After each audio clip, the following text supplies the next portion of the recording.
Nah, ini adabnya Rasulullah kalau ada masalah. Kita hari ini kan penuh masalah, banyak masalah. Yang pertama, beliau itu prinsipnya tetap adil. Adil itu yang salah ya diputus salah. Tidak mentang-mentang teman, mentang-mentang sahabat, mentang-mentang satu agama, enggak. Adil. Jadi kalau salah ya salah. Meskipun orang Yahudi kalau benar ya dibenarkan. Kalau salah ya disalahkan. Itu namanya adil. Yang kedua, menghindari suudzon, prasangka buruk. Jadi ini kalau hukum berarti praduga tak bersalah. Jangan nuduh dulu, jangan menyalahkan dulu sebelum ada buktinya. Jadi kalau ada masalah, hindari prasangka buruk. Berarti tidak kritis, Pak. Tetap kritis, tapi jangan mutus dulu sebelum meneliti. Nah itu sayangnya Rasulullah. Kemudian menghormati kebenaran dan ilmu. Banyak kan orang itu yang tidak menghargai kebenaran. Pokoknya menurut saya begini. Loh ini loh ada fakta begini. Tidak, saya tidak mau tahu fakta itu. Yang penting ini namanya tidak menghargai kebenaran. Kadang-kadang kita itu kalau sudah punya perspektif, ada beda fakta dengan perspektif kita tidak mau menerima fakta ini. Padahal faktanya jelas. Ini namanya tidak mau menghargai kebenaran. Karena sudah terlanjur menganggap bahwa ini adalah merusak peradaban. Ketika orang bilang, loh ini ada manfaatnya juga loh. HP ini ada manfaat. Kita tidak, pokoknya ini harus merusak. Nah, ini namanya tidak menghormati kebenaran. Kalau Rasulullah ya menghargai, menghormati. Kalau orang membawa fakta, membawa data, mengadu apa dan sebagainya. Yang ketiga, mengurangi sumber perselisihan. Jadi kalau ada masalah ya jangan dibesar-besarkan, jangan diperluas, jangan diulang-ulang. Sudah tahu kalau menggunakan kalimat itu temanmu sakit hati, tersinggung. Ya jangan diulang-ulang ngomong seperti itu terus. Jangan diulang-ulang menyebut itu terus. Kayak pertarungan abadi antara kubu di medsos itu. Kubu cebong sama kubu Kan itu sampai hari ini ada kan diksi-diksi itu dipakai. Padahal Al-Qur'annya kan jelas. Wala tanabazu bil alqab. Jangan kalian memberi gelar-gelar yang buruk. Salahnya sana sih Pak. Yang sini sana duluan kok Pak. Ya wes ya. Intinya sama-sama memberi gelar buruk, apapun gelar buruk itu. Jadi itu kan sumber perselisihan. Kalau bisa dikurang, kalau bisa dihapuskan. Biar kita tidak habis energi untuk yang tidak penting. Dan mengutamakan persaudaraan. Kita itu kan hari ini lebih sering mencari perbedaan yang membuat kita berjarak dengan orang lain. Ketemu teman misalnya, itu ngecek, ini teman ini agamanya apa? Oh, sama Islamnya kok. Tapi Islamnya NU atau Muhammadiyah. Oh, Muhammadiyah. Muhammadiyah yang garis lurus atau garis lucu? Oh, itu garis Jadi yang dicari bedanya terus. Untuk menegaskan bahwa aku dan kamu berbeda. Ya sudah, kita ambil yang persaudaraan level paling universal saja. Aku manusia, dia manusia. Itu kan lebih luas. Tidak perlu kamu kejar identitas detail sampai mana. Paling tidak kita sama-sama manusia kok dengan dia. Nah ini dulu dipraktekkan oleh Rasulullah. Jadi mengutamakan persaudaraan. Persaudaraan itu ada ukhuwah Islamiyah, ada ukhuwah insaniyah, ukhuwah basyariyah. Baik, jadi ini kalau ada masalah kalian ingin lihat rumusnya ya dari Rasulullah. Adil, jangan prasangka buruk, terbukalah untuk menerima kebenaran, kurangi sumber-sumber konflik, dan utamakan persaudaraan. Channel Mbah Glondong. Ya kan, mencerahkan hidup kita. Lanjut. Nah, ini menarik. Adab pada musuh atau orang yang kita benci, orang yang tidak disukai. Rasulullah punya khas cara untuk menghadapi orang yang memusuhi beliau. Yang pertama jelas, tadi sudah disebut, tidak mengumpat, tidak menghinakan. Ada kisah ketika umat Islam itu menang di perang Badar, Rasulullah melarang umat Islam mengumpati. Biasa kalau sudah menang itu kan terus memaki-maki yang sudah jatuh kalah, kayak orang tinju, kayak orang itu. Nah, itu dilakukan oleh para sahabat dan diingatkan oleh Rasulullah, tidak boleh. Karena yang kamu lakukan itu akan menyakiti hati keluarganya yang masih hidup. Ya sudah, kalah ya sudah, perangnya selesai ya sudah. Dia sudah terbukti salah masuk penjara ya sudah. Tidak usah pakai diumpat oleh seluruh orang se-Indonesia. Jadi itu khas adabnya Rasulullah. Kemudian bahkan mendoakan musuh. Wah, ini berat.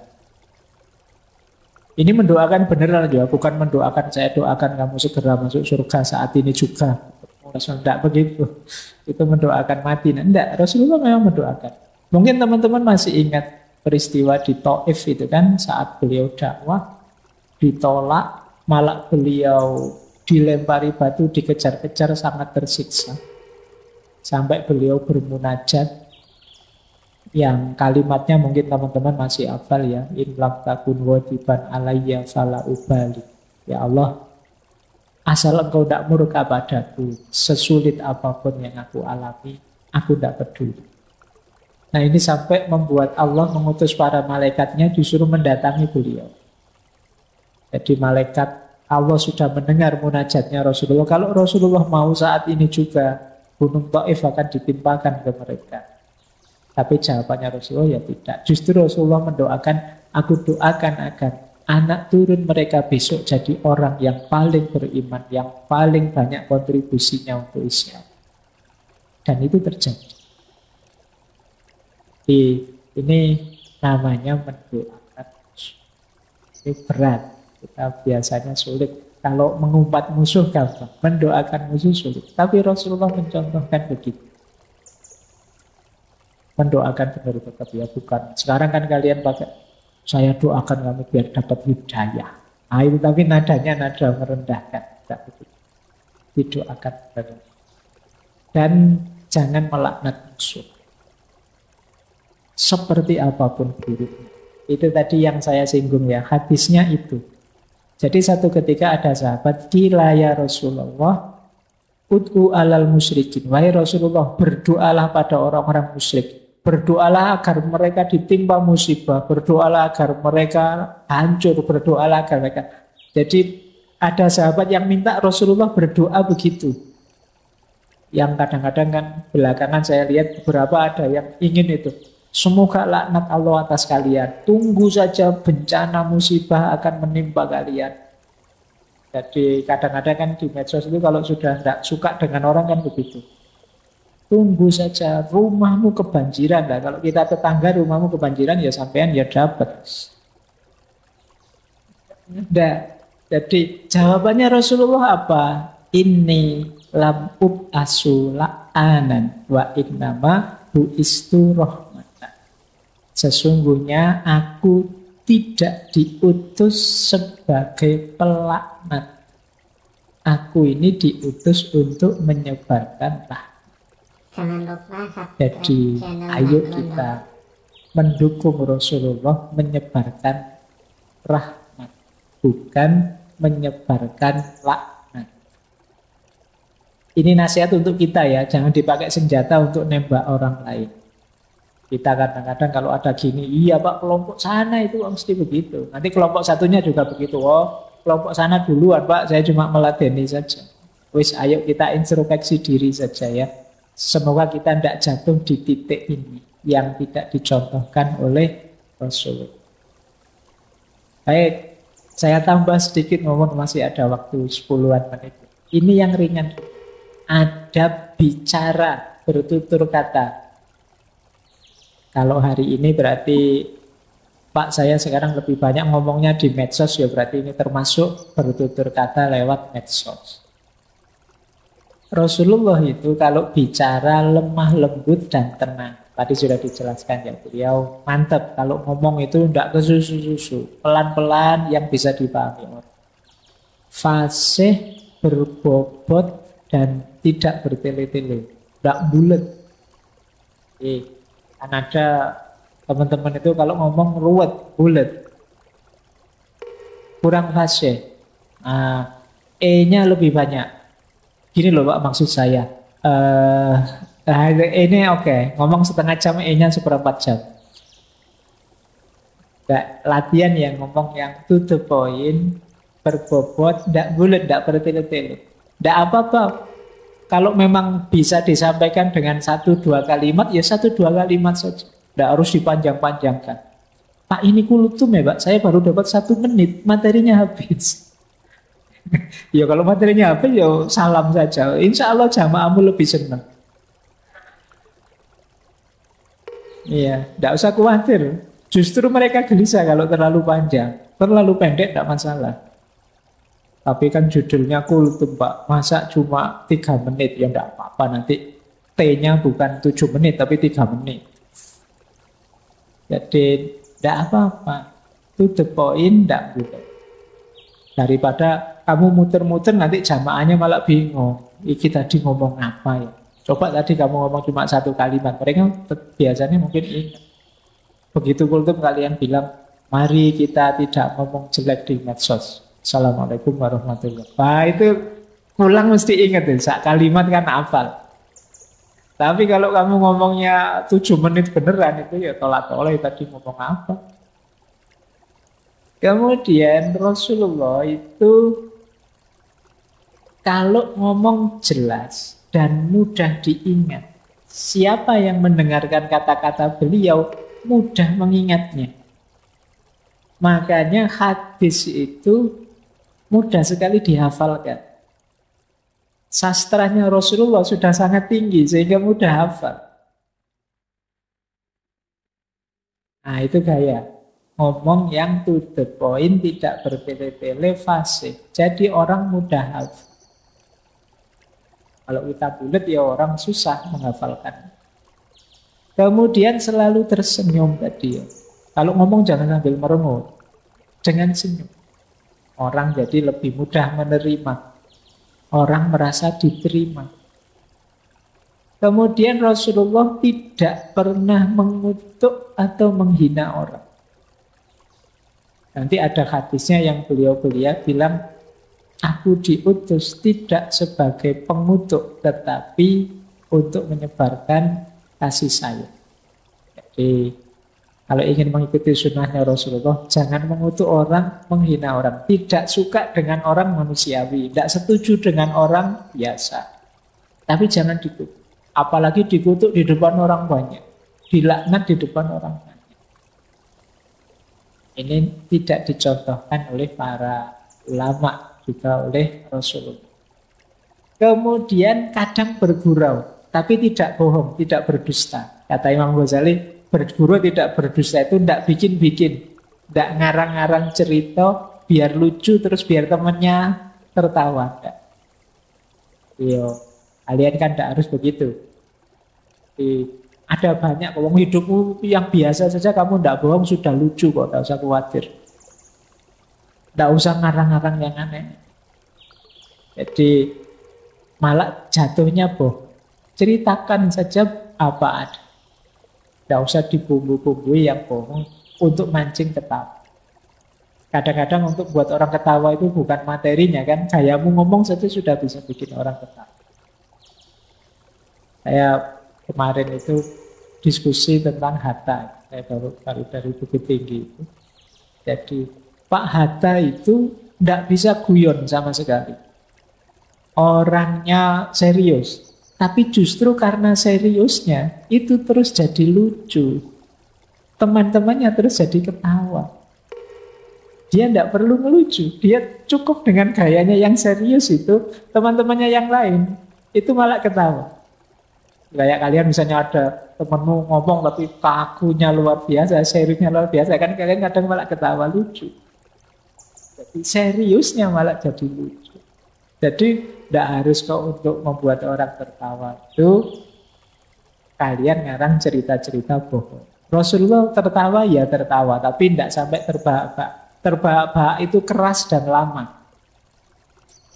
Jadi ketawa yang panjang sekali, diulang-ulang dan tidak selesai-selesai. Tidak begitu. Kalau sudah selesai ketawa ya sudah. Jangan terus-terusan tertawa. Apalagi kalau terus-terusan terbahak-bahak itu bisa ke UGD nanti kalian. Secukupnya saja ketawa. Terus dasarnya hidup itu diam. Jadi ingat ya, bukan saya itu yo dasarnya hidup itu ngomong. Nanti kalau sudah kehabisan bahan baru diam. Tidak begitu. Dasarnya diam. Tapi kalau ada yang penting diomongkan, diomongkan. Jadi diingat-ingat ini.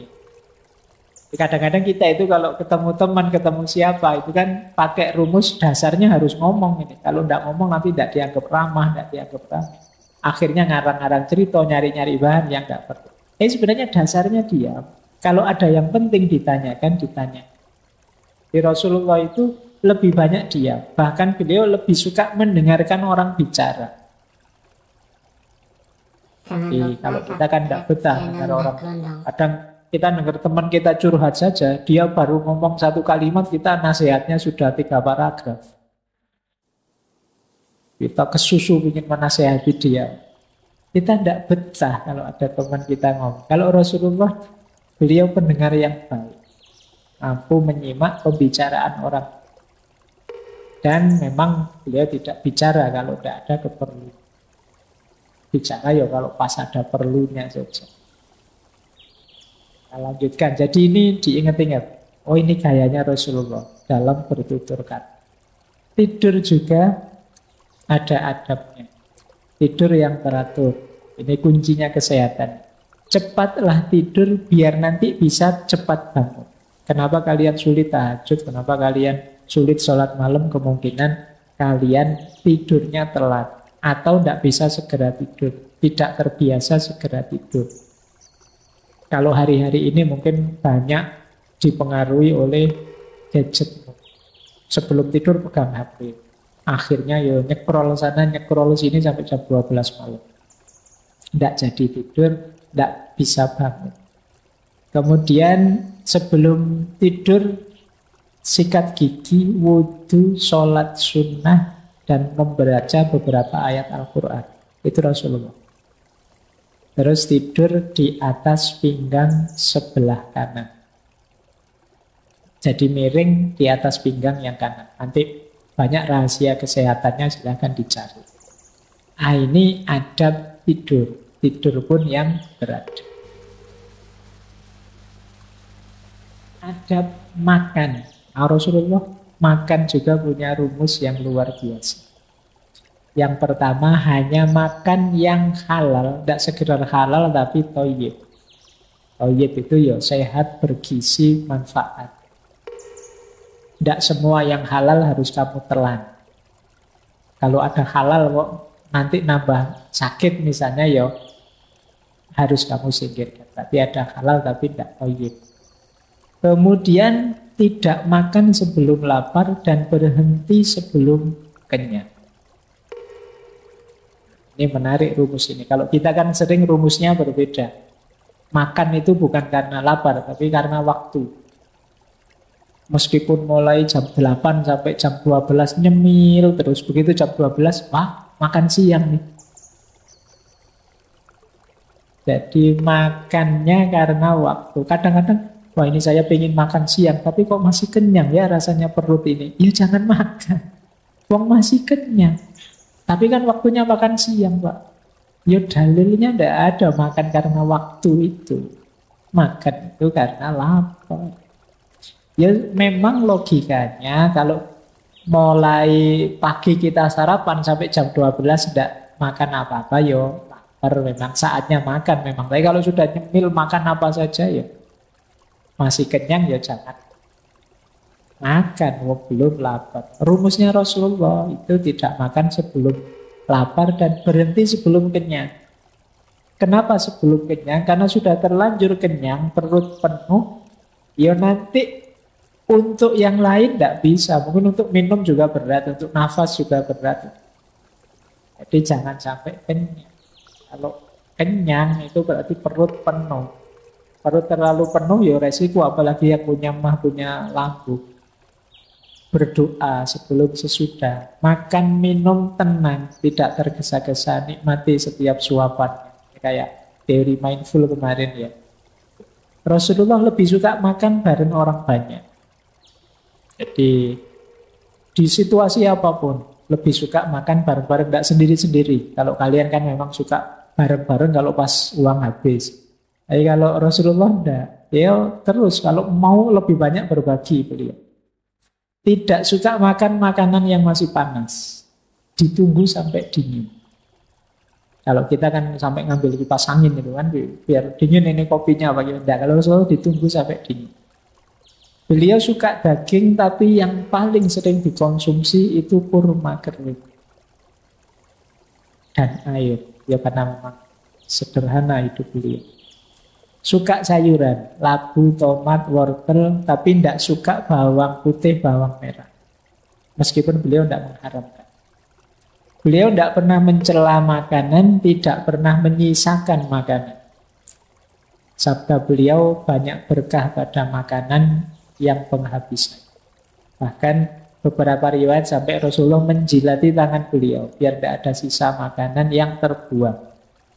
Beliau makan apa saja yang disediakan. Kalau tidak ada makanan juga tidak apa-apa, beliau akan puasa. Jadi tidak kok, wah ini kok belum ada sarapan, belum ada makanan ini. Tidak. Kok tidak ada makanan ya berarti hari ini puasa. Kok terus ada sahabat Rasulullah, ayo makan makanan. Oh iya, puasanya sekarang tidak jadi. Ini ada yang neraktir makan-makan. Jadi memang rumusnya begitu. Baik, ini adab makan. Jadi makan juga yang beradab. Jangan makan secara biadab. Nah, ini salah satu contoh apa sih yang kita bisa berikan pada sahabat kita. Ini sabdanya Rasulullah ya. Yang pertama, tabassumuka fi wajhi ahika laka shadaqatun. Senyummu pada saudaramu itu sedekah. Wa amruka bil ma'ruf wa nahyuka anil munkar shadaqatun. Engkau menganjurkan dia melakukan yang ma'ruf dan melarang dia melakukan yang mungkar, itu juga sedekah. Kok punya teman kos malam-malam keluar mau kemana mas? Mau ngelitih misalnya. Bocah. Ya. Ya terus kamu larang, jangan mas, nanti ayo di kamar sini aja yuk kita main catur apa-apa kalau memang bosen apa ngopi kemana. Nah ini sedekahmu pada dia. Wa irsadukar rajula fi ardi dhalali laka sedekah. Dan kalau ada orang tersesat kemudian engkau tunjukkan jalan, itu ya sedekah. Jangan lupa subscribe channel. Wa basaruka lirijali rodi'il basor laka sedekah. Bahkan kalau ada orang buta kok terus kita tuntun, itu juga sedekah. Bahkan wa imatatukal hajar wasyaukah wal azab anitorik laka sedekah. Dan kalau engkau menyingkirkan batu, duri, tulang dari jalan, itu ya sedekah. Jadi kalau kok tiba-tiba lihat pengumuman di TV, wah ada yang sedekah sekian miliar, ada yang sedekah. Saya mau sedekah apa ya Pak, tidak punya uang. Kamu keluar ke jalan, bersihin batu-batu, bersihin duri-duri, itu ya sedekah. Atau yus kamu cari teman-temanmu terus kamu senyum-senyum di depannya. Ngapain kok senyum-senyum sedekah? Karena saya tidak punya uang maka sedekah. Jadi kalau pas lagi Jumat itu kok lupa bawa uang, kotaan lewat. Nah, Oh, enggak bawa uang ini, kamu senyumin aja. Senyum. Nah itu, ya itu sodakohnya. Baik, lanjut ya. Wa ifrohuka min dalwika fi dalwi akhika laka sodakoh. Engkau menuangkan air dari embermu ke ember saudaramu juga sedekah. Kamu ditraktir teman misalnya ngopi bareng-bareng. Wah, dikasih kopi sak teko, dibeliin kopi sak teko. Kamu kan yang disodakoi, sekarang ganti mensodakoi.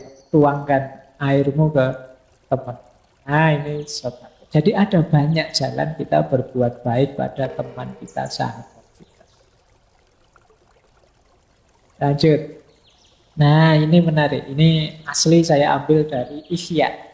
Adab Rasulullah bertetangga. Yang pertama apa? Ya sesama Muslim memberi salam. Tidak usah nunggu yang lain mengucap salam. Kalau bisa kita duluan mengucap salam. Rasulullah itu selalu mendahului mengucap salam. Tidak usah. Dia kan junior, tak tunggu, dia harus salam dulu. Saya yang lebih senior kok. Tidak begitu. Siapa yang berkesempatan, yuk memberi salam dulu.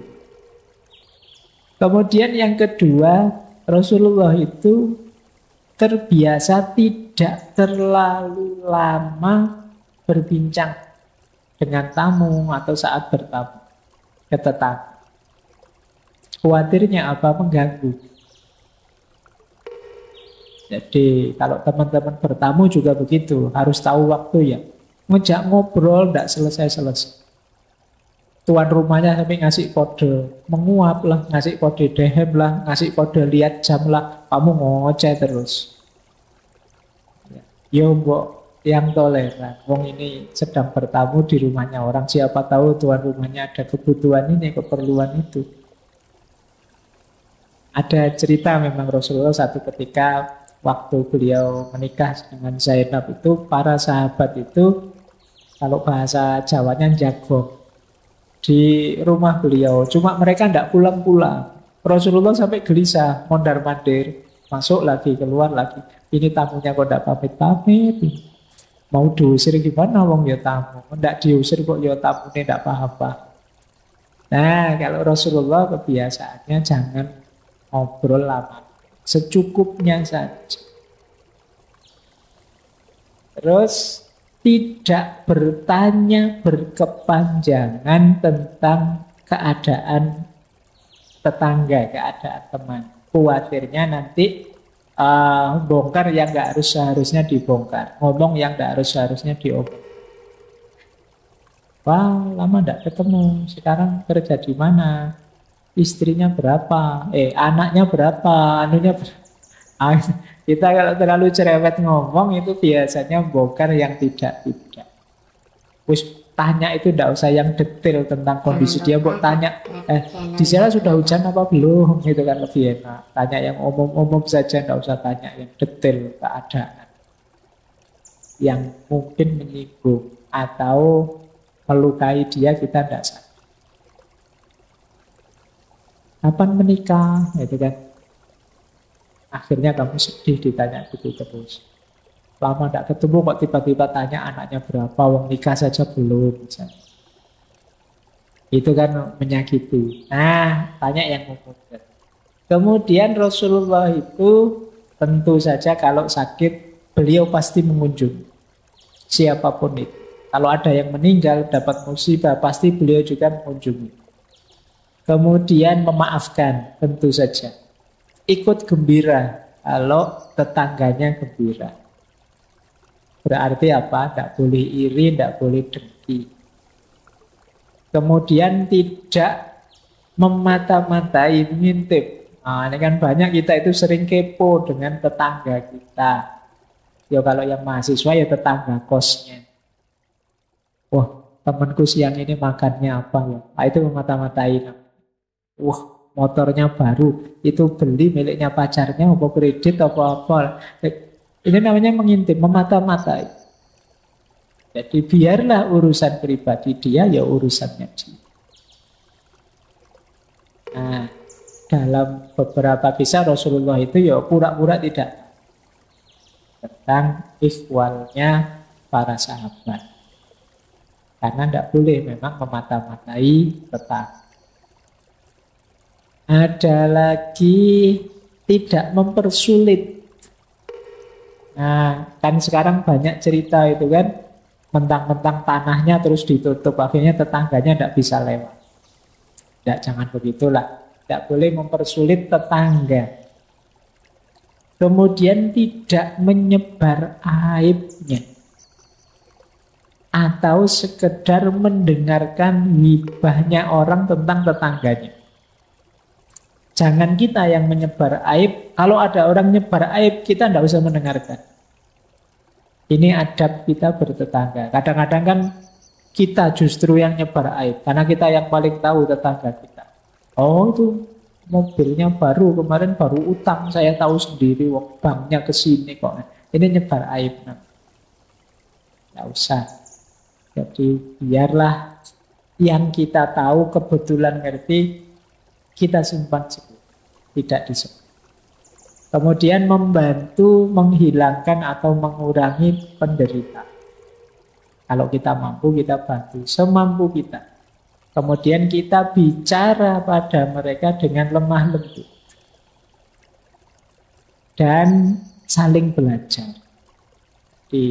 Yang jarang kita temui hari ini, sesama tetangga itu saling belajar. Mungkin kita ahli filsafat, tetangganya ahli ekonomi, ya saling belajar. Satu ngasih wawasan ekonomi, yang satu ngasih wawasan filsafat. Kayak teman-teman di kos juga begitu, saling belajar. Nah, ini adab bertetangga. Silahkan nanti ya untuk bahan refleksi. Kita ada di mana, kurang apa, perlu nambah atau mengurangi apa. Lanjut, ini adab bersahabat khas Rasulullah. Rasulullah itu kalau pada sahabat-sahabat beliau, yang pertama suka silaturahim, suka mengunjungi, bahkan pada musuh sekali. Tentu saja mengunjungi dengan senyum. Kemudian tidak menunjukkan sikap menghina. Sikap loh ya, bahkan bukan kata-kata. Kalau kata-kata jelas tidak boleh. Bahkan sikap saja. Ya macam-macam. Sikap yang menghina sahabat itu ya macam-macam. Mungkin kalian tidak terasa. Misalnya di warung berdua, temenmu sedang akhir bulan, jadi makannya dia cuma ngambil tahu satu sama sambal. Kamu uangmu masih banyak. Wah, kamu makannya mewah sekali. Nanti duduknya jejer. Dan dengan santainya kamu menikmati makananmu, dia cuma ngelirik sambil makan hanya tahu satu tadi. Nah, ini kan adab sebenarnya. Kok ya agak hati-hati.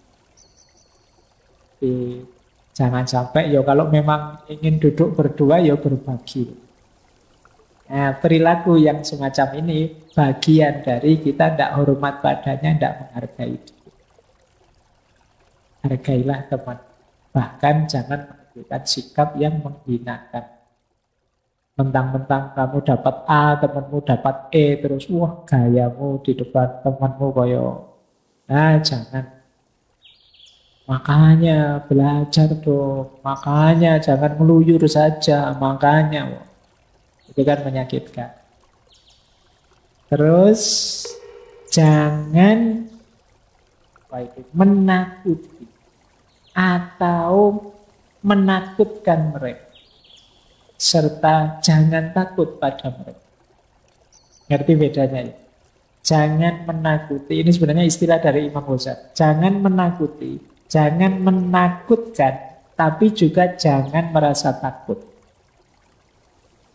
Menakuti itu berarti perilakumu membuat dia takut. Menakutkan itu kamu menceritakan, mengatakan sesuatu untuk membuat dia takut pada entah apa. Itu menakutkan. Jangan datang ke sana, nanti kamu dibantai loh. Itu menakutkan. Ada lagi Jangan merasa takut. Kita sendiri juga jangan merasa takut. Islam itu kan prinsipnya unsur akhoka zoliman au mazlum. Jangan sampai ada yang zolim, juga jangan membiarkan dirimu dizolim. Dua-duanya harus bersih. Tidak ada kezoliman, tidak ada kemazluman. Kemudian muliakan mereka, jangan sombong. Hormati mereka tapi jangan rendah diri di hadapan mereka. Berarti apa? Tetap harus setara dengan sahabat itu.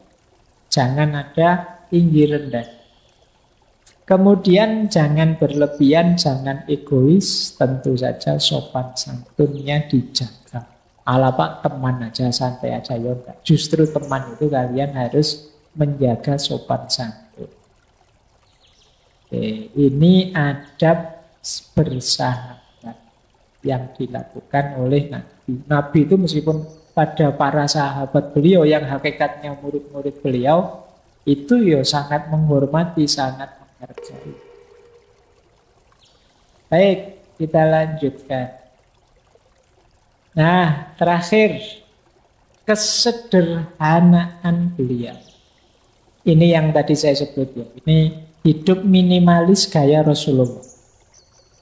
Ya beliau itu sederhana, tidak berlebihan, sampai ada cerita beliau itu mengganjal perutnya dengan batu karena sabuknya longgar. Kenapa sabuknya longgar? Lapar. Tidak ada makan. Tempat tidur beliau dari pelepah kurma, kemudian di atasnya ada kulit yang disamak. Bayangkan ya, pelepah kurma mungkin kayak kayak pelepahnya kelapa kalau teman-teman itu, tapi lebih rapat. Nah, di atasnya ada kulit kambing yang disamak. Jangan dibandingkan dengan spring bed, jauh. Terus beliau juga tidak malu kalau misalnya naik di atas keledai atau membonceng orang di belakang beliau, tidak masalah. Mungkin kalau hari ini Gojek ya, Gojek juga tidak apa-apa. Terus suka menjenguk yang sakit, mengantar jenazah, menghadiri undangan siapapun itu. Beliau memperbaiki sendiri sandal beliau yang rusak, nambal sendiri kalau ada baju beliau yang sobek. Nah, ini gaya minimalis beliau. Kalau teman-teman hari ini kan tidak begitu. Sepatu saja kan masih bagus ya. Sekarang kan sudah tidak zamannya Pak, ganti merek Pak, trennya bukan ini Pak. Saya tidak tahu teman-teman di rumah ada berapa jumlah sepatu, ada berapa jumlah baju. Nah, kalau Rasulullah bahkan sampai nambal sendiri, menjahit sendiri. Beliau suka membantu pekerjaan rumah tangga istri-istri beliau. Beliau suka memberi salam meskipun pada anak kecil. Beliau kalau duduk egaliter. Jadi sebenarnya yang kayak gini tidak terlalu sunnah. Kalau sunnah saya di tengah-tengah. Rasulullah tidak gaya kayak gini ya. Kalau ngobrol ya di tengah. Lebih setara. Baik, sudah jam 10. Saya kira itu dulu ya. Ini sebenarnya masih panjang, masih banyak yang harus kita bahas tentang akhlak ini. Kitab-kitabnya banyak. Pesan saya begini. Ada filosof Muslim kontemporer namanya Yasir Auda. Beliau nulis buku tentang makosid syariah. Di antaranya menjelaskan tentang meneladani Rasulullah ini. Jadi meneladani Rasulullah itu ya tentu saja kita semua ingin meneladani Rasulullah. Tapi penting juga kita sadari tataran-tataran dalam hidupnya Rasulullah. Jadi Rasulullah itu Nabi dan Rasul sekaligus manusia, sekaligus orang Arab zaman itu. Kebiasaan-kebiasaan Rasulullah sebagai Nabi dan Rasul harus kita ikuti. Ini yang disebut sunnah. Tetapi kebiasaan-kebiasaan beliau sebagai manusia, kalau bisa kita ikuti, tidak masalah, tidak apa-apa. utama saja, tapi yang tidak mengikuti tidak berarti kalah utama dengan yang mengikuti. Contohnya misalnya Rasulullah itu suka baju warna hijau misalnya. Beliau suka baju warna hijau meskipun lebih sering pakai baju warna putih kata ibu. Nah, Pak, saya kok sukanya warna merah ya Pak? Berarti saya tidak sunnah. Yang sunnah yang suka warna hijau. Ini kegemaran kemanusiaan. Kalau kebetulan kita cocok dengan warna hijau, alhamdulillah. Tapi orang yang tidak gemar warna hijau tidak berarti lebih rendah dari kita yang gemar warna hijau. Kita tidak boleh merasa, aku lebih sunnah dari kamu, aku lebih suka warna hijau, kamu tidak begitu. Jadi ada Rasulullah sebagai orang Arab misalnya. Orang Arab zaman itu misalnya cara berbajunya pakai jubah. Kalau kita di Indonesia kan pakai sarung. Tuh, kalau kita berkenan pakai jubah, cocok merasa seret, tidak masalah. Tapi yang tidak pakai jubah tidak berarti lebih tidak mulia dari kita. Wong itu adat, kebiasaan, tradisi. Nah, terkhusus ya yang memang harus kita ikuti yang berhubungan dengan wahyu, perintahnya Allah, risalah kenabian. Kalau ini ya harus kita ikuti. Tapi yang sifatnya manusiawi kita ikuti alhamdulillah. Tapi yang tidak gemar, tidak ikut ke situ tidak berarti nilainya lebih rendah dari kita yang mampu mengikuti. Ini nanti bisa teman-teman kiaskan macam-macam. Kayak tadi jubah, mungkin gaya makan beliau, mungkin ya beliau makannya kurma, makanya pakai 3 jari. Nah, ya kalau teman-teman pas makan apa pakai 3 jari tidak masalah lah. Kalau pas makan bubur ayam ya sulit 3 jari. Dan jadi ini perlu membacanya lebih detail ya. Kadang-kadang ada orang yang merasa aku lebih sunnah karena aku pakai baju kayak Rasulullah, aku punya jenggot kayak Rasulullah, aku punya. Nah, yang kayak gini yang mungkin bagi saya agak mispersepsi. Jadi boleh kok saking cintaku pada Rasulullah tak panjangkan jenggotku sebagainya. Atau saya pakai juga, tidak masalah. Kalau saya kok sulit ya Pak manjangin jenggot, saya sudah mati-matian cuma eceran terus yang keluarnya tidak bisa banyak karena mungkin gen dan macam-macam. Tidak apa-apa. Bukan berarti yang berjenggot panjang lebih mulia dari yang tidak. Jadi, kemuliaan kan tidak dari situ menghitungnya. Kalau sekedar dari jenggotnya ya Karl Marx juga jenggotnya panjang. Ya kan ukurannya tetap bukan itu. Makanya monggo saja. Berarti nggak boleh jubah lu monggo. Kalau senang pakai jubah monggo. Yang tidak suka misalnya sumuk jadi tidak nyaman, saya tidak kusuk Pak kalau karena panas akhirnya ya monggo saja. Itu bagian dari kebiasaan Rasulullah sebagai manusia, sebagai orang Arab. Kecuali yang ini tadi yang berhubungan dengan risalah.